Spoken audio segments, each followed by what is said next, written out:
My own sister called me a beggar in front of our entire family. The words didn't just echo, they detonated inside my chest, scattering years of buried resentment across the white linen battlefield of our Thanksgiving table. Forks froze mid-air, gravy dripped in slow motion from the serving spoon, and every head turned toward me with that perfect cocktail of pity and curiosity that only family gatherings can brew. Marissa sat across from me, her lips curled into a smirk so delicate it could slice glass. "You heard me," she said sweetly, like she was offering grace. "Stop begging for money, Kira. It's embarrassing. If you're enjoying this, please subscribe and share. Your support keeps the stories coming." The silence that followed was deafening. My mother's eyes darted between us, calculating damage control before dessert. My father cleared his throat, ready to shift the conversation back to safe ground. Football, real estate, anything but truth. But it was too late. The room was a stage, and I was the unwilling star of tonight's humiliation. I stared at Marissa, the golden child with her polished nails and diamond earrings catching the chandelier's light, her whole image curated for admiration. Nobody in this room knew that the shimmer was built on my sacrifice. The Maldives honeymoon she'd bragged about online, the marble countertops she'd insisted were an investment, the luxury SUV gleaming in her driveway, all of it was mine. My payments, my overtime hours, my sleep, my quiet swallowing of pride so she could keep her perfect life intact. And now, in front of everyone, she called me a beggar. I wanted to say something, to remind her of every wire transfer, every temporary loan that became permanent, every call where she cried about being a week behind while wearing a new gold bracelet. But instead, I reached for my water, my hand steady despite the tremor in my chest. "You know, Marissa," I said finally, my voice low enough to force her to lean closer, "you should be careful throwing words like that around. They tend to echo." She blinked, uncertain whether I was warning her or surrendering. I smiled, just enough to keep her guessing. For years I'd been the quiet one, the fixer, the helper, the dependable sister who showed up, paid up, and shut up.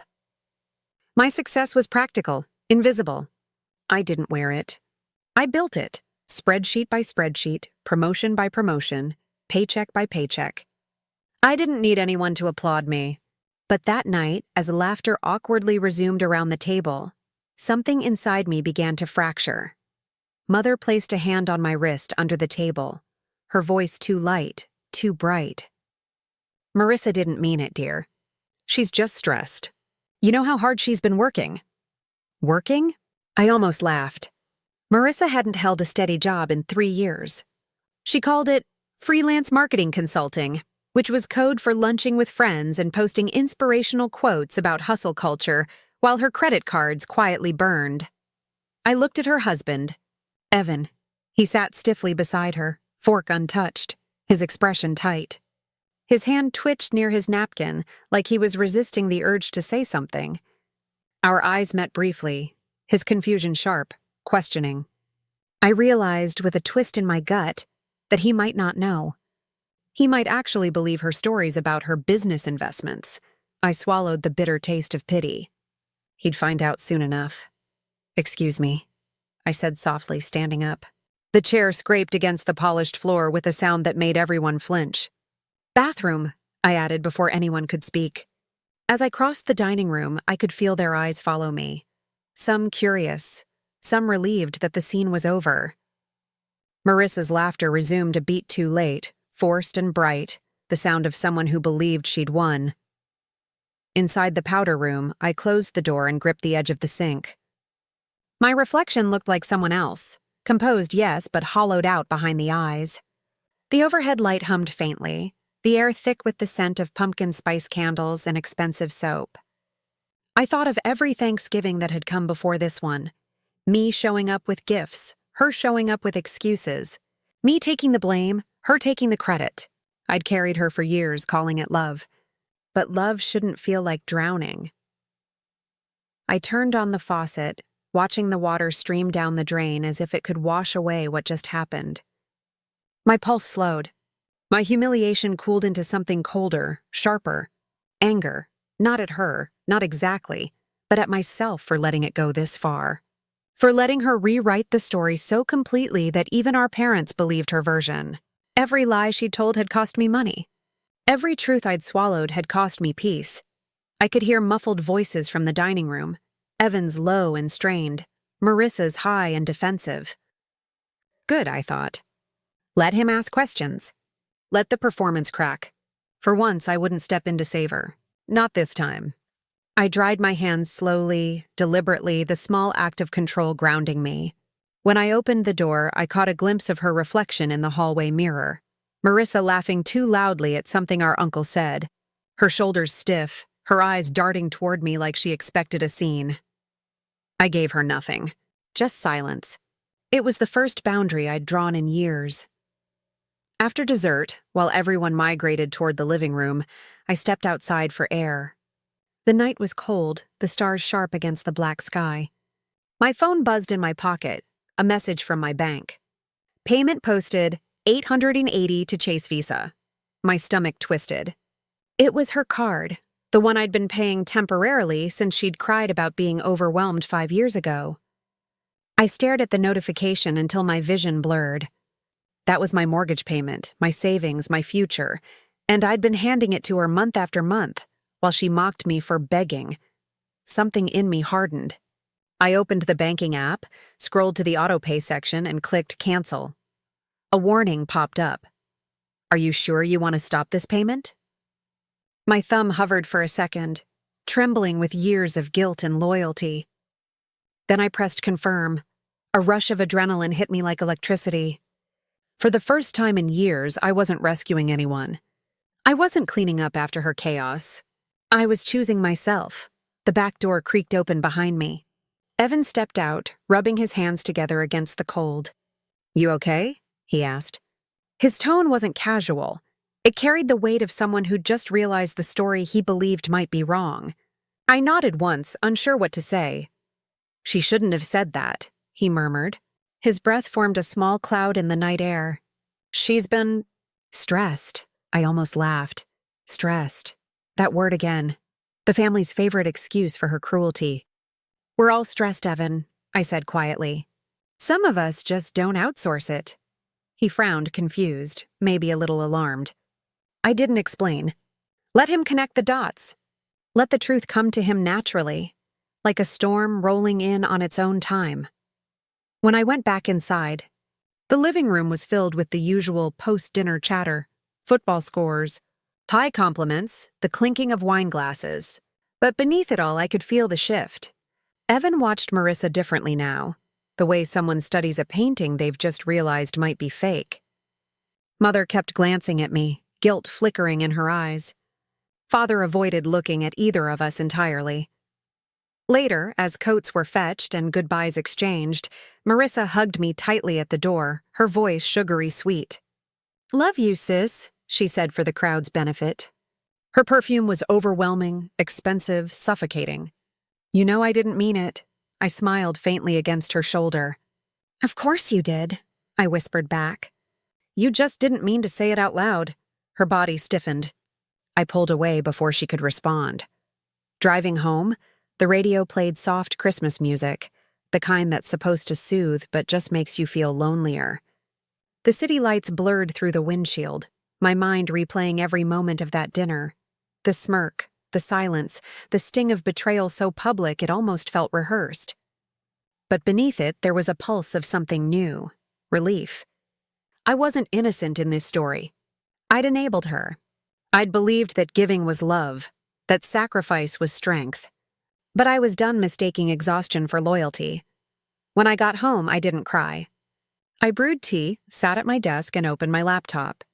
The spreadsheet was already waiting for me, a grim monument of numbers, dates, amounts, account numbers, notes, 5 years of silent transactions, $5,800 in total. My savings, my peace, my worth, all poured into her image. I stared at the final line, the $880 I'd just canceled, and felt the faintest flicker of something like power. The silence of my apartment felt different tonight. Not lonely, just mine. I closed the laptop and leaned back, exhaling slowly. Tomorrow, There would be fallout. There always was when someone stopped playing their assigned role. Marissa would call. My mother would plead. My father would stay out of it. But none of that mattered. I was done. For the first time in 5 years, I was choosing to keep my own money and my own peace. And then, just as I was about to turn off my phone for the night, it buzzed again. A message from an unknown number. Only 2 words glowed on the screen. We need to talk. It was from Evan. The next morning, sunlight slipped through the half-closed blinds, slicing my living room into uneven stripes of gold and gray. I sat on the couch, coffee growing cold between my hands, staring at Evan's message on my phone. We need to talk. It wasn't the words themselves that scared me. It was what they might uncover. I'd built my life around silence, around the belief that protecting my family's image was worth the exhaustion it cost me. But silence, I was beginning to learn, has an expiration date. When truth sits too long in the dark, it rots. If you're enjoying this, please subscribe and share. Your support keeps the stories coming. I had spent 5 years covering Marissa's credit card. Bills. 5 years of transferring $880 every month into an account she swore she'd pay back when things stabilized. 5 years of spreadsheets, receipts, and guilt disguised as generosity. Somewhere in those 5 years, I'd mistaken self-destruction for love. But now, with Evan's message echoing in my mind, I knew something was shifting. People like him didn't send vague texts. If he knew even half of what I had done, there would be consequences. And for once, they wouldn't fall on me. I tried to distract myself with work, but the numbers on my screen blurred. All I could see were the years I'd spent being the invisible scaffolding that held everyone else's life together. My sister's vacations to Santorini, her business lunches that were really brunches at 5-star hotels, the dresses she posted on Instagram with captions about self-care. Each image had my fingerprints on it. Every like, every comment, every heart emoji had been quietly funded by my exhaustion. By noon, Evan called. His voice was calm, deliberate. Can you come over tonight? I hesitated, my instinct screaming to find an excuse. But something stronger, a quiet, tired defiance, made me say yes. That evening, as I drove to their house, I rehearsed explanations I wasn't sure I owed anyone. I'd never told Evan about the debt, never confessed to anyone but my reflection in late-night mirrors. If he'd discovered the truth on his own, then the story I'd carefully kept buried was about to surface. The house looked different that night. The manicured hedges seemed harsher, the porch lights too bright, exposing every imperfection. Marissa opened the door, her smile brittle. "Evan's in the living room," she said, voice tight. Inside, the air was thick with tension, the kind that hums just before a storm breaks. Evan stood near the fireplace, holding a folder. My stomach sank. He didn't waste time. "Kira, I went through our financial statements last week," he began. Something didn't make sense. Marissa's spending, it's been off the charts. I thought maybe I was missing something, but then I found recurring payments linked to your name. He opened the folder and placed a few printed bank records on the table. My name, clear as daylight, sat beside monthly transfers of $880. Marissa's face turned ghostly white. "It's not what it looks like," she stammered. "Kira offered?" Evan cut in, disbelief sharpening every syllable. "You told me you were handling your debt, Marissa. You told me you'd paid off your cards years ago." His voice cracked, anger restrained but trembling. "You lied to me. You let your sister carry your debt while you pretended everything was fine." I wanted to shrink, to vanish into the wallpaper, but something inside me refused to bow this time. I looked at Marissa, her perfectly curated image collapsing inch by inch, and I realized how heavy denial can be when it finally falls apart. "I didn't do it to embarrass anyone," I said quietly. "I just didn't want her credit to collapse. She said she'd pay me back." My words felt small, almost foolish, but they were the truth, the kind I'd been swallowing for years. Evan sank onto the couch, rubbing his temples. "How long has this been going on?" 5 years, I said. The room fell silent. You could hear the clock ticking, A cruel reminder of how much time I'd wasted trying to fix what wasn't mine. $52,800, I added, not to shame her, but because speaking the number out loud felt like reclaiming something I'd lost. My voice didn't shake this time. Marissa's eyes brimmed with tears, but I couldn't tell if they were from guilt or humiliation. I was going to pay her back, she whispered. Things got complicated. Evan's expression hardened. Complicated? He repeated. That's what you call this? Using your sister like a personal bank account while you posted about your luxury hustle lifestyle online? Her silence was answer enough. I turned toward the door, desperate to escape, but Evan stopped me. Kira, please, stay. His tone had softened now, the anger giving way to something closer to sorrow. You've been carrying this alone? I nodded. Why didn't you say anything? He asked. Because saying something would have broken the illusion. Because in our family, appearances mattered more than honesty. Because I'd been raised to believe that keeping peace meant swallowing pain. I didn't say any of that. Instead, I said, it wouldn't have changed anything. For a long moment, no one spoke. Then Aunt Patricia's voice, sharp as shattered glass, sliced through the silence. I hadn't even noticed her standing in the doorway. By stealing from your sister? She snapped at Marissa. What kind of person does that? Marissa flinched as if struck. I wasn't stealing, I was borrowing. I planned to repay her. With what money? Evan asked, the edge returning to his voice. You haven't worked steadily in years. That was when it happened, the first real shift. Evan stood, shoulders squared. This stops now, he said. The Range Rover's going up for sale tomorrow. The Maldives trip canceled. You start full-time at Belinda's boutique on Monday, and we're enrolling in financial counseling. Mother's voice trembled from the hallway. That's too much, Evan. We can work something out privately. But Evan turned toward her, firm. No, we've worked things out privately for too long. Look where that's gotten us. My father appeared behind her, eyes shadowed with shame. He looked at me like he was seeing me for the first time.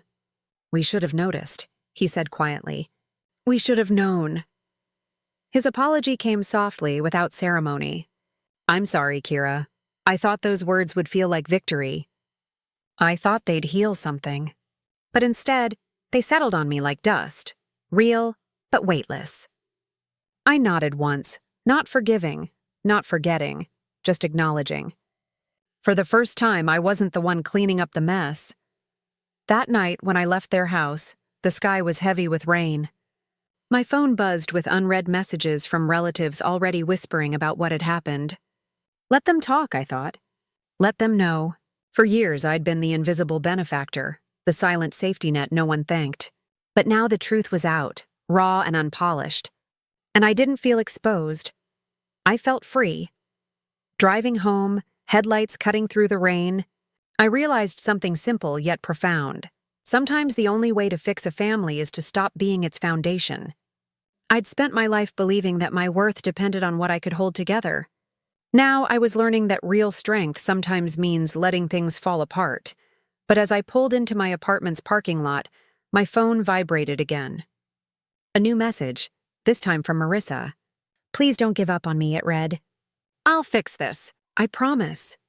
I stared at the words, unsure whether to laugh or cry. Promises from her had always been currency without value. But something in her tone, stripped of pride, almost desperate, made me pause. Maybe she meant it this time. Or maybe she was just afraid of facing the world without someone to clean up her mistakes. Either way, I didn't respond. Not yet. I needed to see what fixing this looked like when words weren't enough. As I set my phone down, a thought struck me. A quiet whisper of dread and curiosity mixed. If Evan could uncover the truth about the debt, what else might he find buried beneath Marissa's carefully curated life? I didn't know it then, but that unanswered message would be the beginning of something I hadn't expected. Not reconciliation, not revenge, but something far messier. The kind of truth that doesn't just change people, it unmakes them. And by the time the next Thanksgiving came around, none of us would be the same. I stood outside their downsized Tudor-style house, gripping a pumpkin-scented candle instead of the homemade pie I used to bring. The wind carried faint traces of roasting turkey and fallen leaves, reminding me of every Thanksgiving before this one, every time I'd walked into a room trying to prove I belonged. Tonight I wasn't looking for approval. I was walking into truth. Through the leaded glass panels, I saw 8 people moving around a modest dining table. No chandeliers, no gold trim, no crowd of judgmental faces waiting to rank me against my sister. Just family, stripped down to its real shape. For a second, I considered turning back. Old habits die hard. But then I saw my father through the glass. His shoulders looked smaller, softer somehow. When our eyes met, he smiled. Not with that performative pride he used to reserve for Marissa, but something quieter, something that resembled respect. He opened the door before I even knocked. "There she is," he said. No booming voice, no spotlight announcement, just a sentence filled with genuine warmth. "Happy Thanksgiving, Kira." For a moment, I couldn't speak. The man who once called me too practical to be exciting now looked at me like he was meeting me for the first time. I stepped inside, greeted by the smell of turkey and cinnamon instead of expensive perfumes. Mom appeared from the kitchen, wiping her hands on a plain white towel. Her hair had more gray now, but her face carried something else too, humility. "You're right on time," she said softly, kissing my cheek. "Marissa's just finishing up." There was no judgment in her tone, just sincerity. I followed her into the dining room. The table was simple: white plates, cloth napkins, a small vase of wildflowers. There were only 8 chairs this year, but it felt like more space than ever before. When Marissa walked in carrying the turkey, my breath caught. Jeans, a cream sweater. No designer logo, no glossy handbag dangling from her wrist. Her hair was tied back in a plain ponytail, and for the first time in years, her hands weren't manicured. They were real, like she'd been working. "Everything looks great," I said quietly, surprised by how much I meant it. She glanced up, her eyes soft but unsure. "Thanks for coming." Her voice trembled slightly, and for a heartbeat, we stood suspended between past and present, the pain still there, but softened by something that might one day grow into forgiveness. We all took our seats. Evan raised his glass first, but then nodded to Marissa. "You should say it," he murmured. She hesitated, then stood slowly, lifting her water glass. "To a family who tells us the truth," she said, voice steady despite the tremor in her hand. "Even when it hurts." Her words hit like a mirror held up to everything we'd all been avoiding for years. The truth. Not money, not image, not who wore what or earned what, but honesty finally. I raised my glass too. Not out of full forgiveness, but acknowledgement. A beginning. The meal passed quietly. No comparisons, no showy stories about imaginary business deals. Uncle Warren talked openly about his heart surgery. Lauren spoke about her promotion without downplaying it. Even Mom admitted she and Dad were struggling to adjust to retirement. Nobody pretended anymore. And maybe that's what healing looked like. Not perfection, but honesty that didn't require permission. When I drove home later that night, the city lights blurred through the windshield, reflecting like stars on the wet pavement. I parked outside my apartment complex, the same place I'd once thought of as temporary, a space I occupied while waiting for my real life to begin. But tonight it felt like home. Inside, I switched on the lamp and looked around. The couch, deep burgundy, plush, and mine, gleamed softly in the light.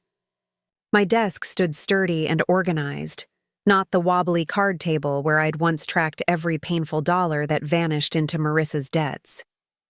The monthly $880 I used to send her now went into my own investment fund, growing quietly at 12%. For years, I had been financing her illusion of success while starving my own. Not anymore. I made tea and sat at the desk, opening my laptop out of habit. The spreadsheet was still there, but I hadn't opened it in months. 12 consistent payments from Marissa appeared, each one arriving exactly on time. $600 every month. I scrolled through the record, watching the numbers line up neatly. It wasn't about the money anymore. Each payment was an acknowledgement, A silent apology typed in digits and decimals. Proof that my boundaries mattered. My phone buzzed with a new text. "It'll take years, but I'll pay you back. Thank you for not giving up on me." I stared at it for a long time. There were 1,000 things I could say. About betrayal. About how love shouldn't cost interest. But I didn't. I typed back 2 words. Received. Thank you. It wasn't forgiveness, not yet. But maybe forgiveness didn't mean erasing the past. Maybe it just meant refusing to let it define you anymore. Later, I opened my journal, flipping to a clean page. At the top, I wrote, $52,800. The number that had once felt like a chain now looked like a lesson. If she were a stranger, I wrote, I would have stopped years ago. But she was my sister. Or at least I thought she was. I paused, staring at the words. What had changed wasn't just Marissa, it was me. For 30 years, I'd measured my worth by how much I could give, how much peace I could buy with silence. But peace earned through self-erasure is just another kind of prison. I looked around my apartment, this small, imperfect sanctuary built from the remains of everything I'd lost and everything I'd reclaimed. The silence felt different now, no longer heavy with loneliness but full of possibility. The candle on my table flickered, the scent of pumpkin and vanilla filling the air. For the first time, I didn't associate it with family gatherings that left me hollow. It smelled like freedom. I thought of that night in the powder room a year ago, my trembling hands hovering over the phone screen as I canceled every recurring payment. I hadn't realized then that I wasn't just canceling transactions, I was ending a pattern, one that had trained me to confuse loyalty with self-destruction. That moment, small and silent, was the start of everything that followed. I had chosen myself, and it had saved me. My journal stayed open on the table, but I didn't need to write more. I already knew the ending. Kindness without boundaries isn't love, it's servitude. Sacrifice without recognition isn't noble, it's self-abandonment. I had spent years trying to prove my goodness by fixing others, but true goodness doesn't demand that you bleed to keep someone else warm. The clock ticked softly, each second folding into the next, marking the passage of a year that had reshaped me entirely. Outside, the wind shifted. Leaves skittered down the pavement like quiet applause. I closed the journal and leaned back, exhaling slowly. The question that had haunted me since that first Thanksgiving returned, not as accusation, but reflection. Where do you draw the line between helping and being used? Maybe there's no single answer. Maybe each person has to find their own line, one defined not by guilt or obligation, but by self-worth. I thought of Marissa, of the way her voice shook tonight when she said truth, of how different she looked without the weight of pretending.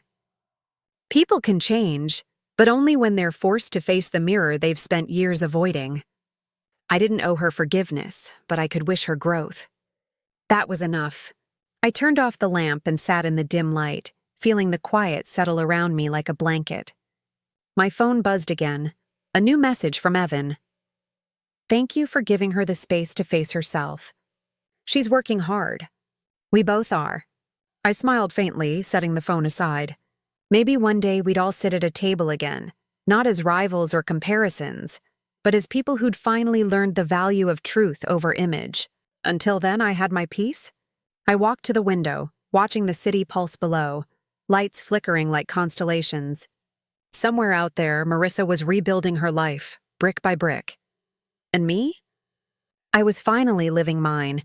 One boundary, one breath, one truth at a time. The night was still, except for the faint hum of traffic and the soft heartbeat of the city. I whispered to no one in particular. Sometimes kindness means knowing when to stop. My reflection stared back, steady, certain, free. I turned away from the window, blew out the candle, and let the darkness settle around me like a promise. This time, it didn't feel like an ending. It felt like the beginning of everything I should have been all along.